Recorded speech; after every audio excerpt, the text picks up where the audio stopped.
বিয়ে ঠান্ডা একটা গ্লাস পানি এনে দিছে, কয়টা পানিটা খাও।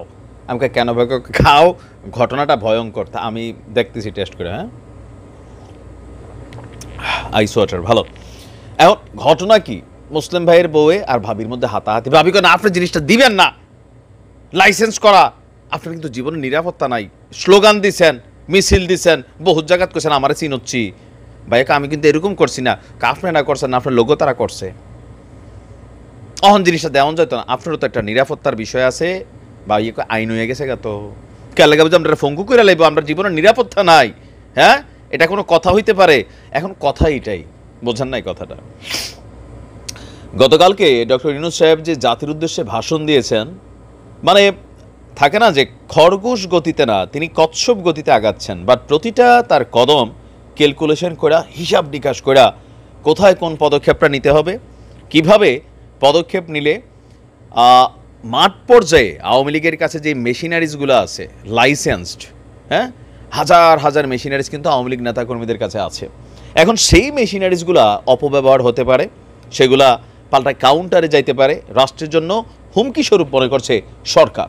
আর এক আদেশে মেশিন নিয়ে হাঁটা নিরাপত্তার অভাবে, মেশিন কারা নিত, মানে যারা অস্ত্রের লাইসেন্স নিত কারা, সেই লেভেলের মানুষ যাদের জীবনের নিরাপত্তা হীনতায় ভুগত, তারা ভিভিআইপি বা সামহাও ওই লেভেলের মানুষ ছিল। তো নতুন একটা মানে আইন হয়ে গেছে, আওয়ামী লীগ আমলের সব বেসরকারি অস্ত্রের লাইসেন্স বাতিল।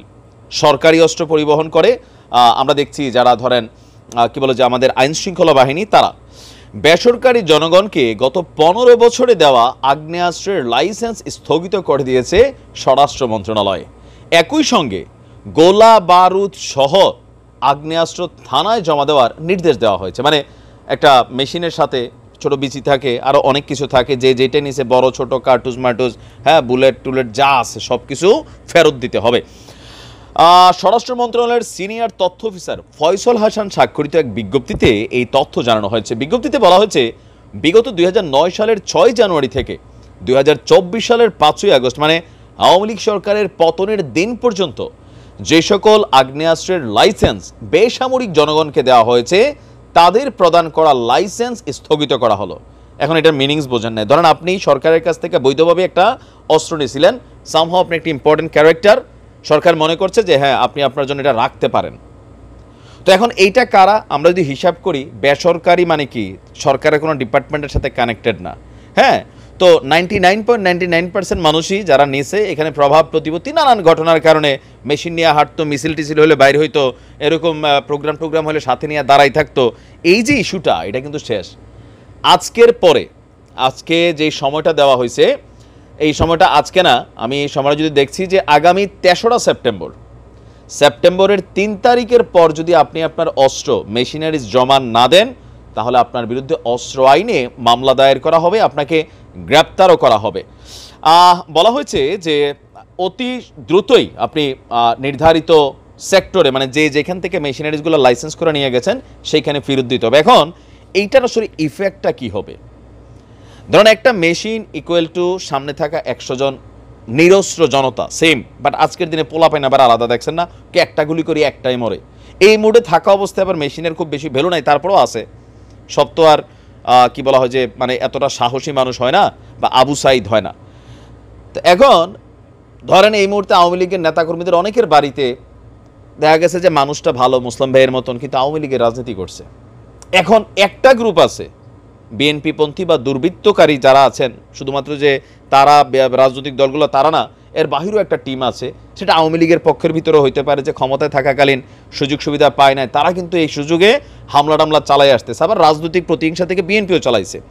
এখন এই অবস্থায় যাদের কাছে মেশিন টেশিন আছে, তারা কিন্তু অনেকটা সিকিউর ছিল, জানে এটা তার বৈধ লাইসেন্স, আপনি তারা মারতে গেছেন, সে আপনার উপর চালাই দিতে পারবে বিচিটা। তো এখন এই চালাইতে গিয়া নানান ধরনের ঘটনা ঘটতে পারে। তো এটা কিন্তু তার সেফটি সিকিউরিটি ছিল। এখন এই মেশিনটা ছাড়া এই মানুষটা কিন্তু পঙ্গু হয়ে গেছে। গত 15 বছরে, এর আগেরগুলা বলে নাই, গত 15 বছরে যা পাইছেন, এর আগে যদি কেউ পায়ে থাকেন সামহাও 111 সরকার বা এর আগে বিএনপি সরকারের বা এর আগে আওয়ামী লীগ সরকারের, ওইটাতে সমস্যা নাই। জাস্ট হচ্ছে 2009 জানুয়ারি থেকে পতনের দিন পর্যন্ত। তো আওয়ামী লীগের নেতাকর্মীরা, আমি সবারে বলি আপনারা সাবধানে থাকবেন। যারা অন্যায় করেন নাই, কোনো রকম জুলুম করেন নাই, অত্যাচার করেন নাই, আমার ধারণা এই ধরনের মানুষগুলা খুব বেশি বিপদে পড়ে নাই। কারণ আমার এলাকাতে আমি দেখছি যারা বাটে পড়ছে 99.99% মানুষ অন্যায়কারী, অপরাধী ছিল, ক্ষমতার অপব্যবহার করছেন, ভাবেন নাই যে এই দিন ফেস করতে হবে, এক ঢিলে সব স্বীকার করে ফেললো। ভারত গেল দিক দিয়ে বিএসএফ গুলি করে মাইরা ফেলে, কই যাবেন? মাফ টাফ চাইয়া সুন্দর করে এলাকাবাসীর কাছে ক্ষমা টমা চান, জোর জুলুম যারা করছেন। ওই যে ছাত্রলীগের এক নেতা মাফ চাইয়া কিন্তু জামাতে যোগ দিছে, ট্রাই করতে পারেন। আসসালামু আলাইকুম।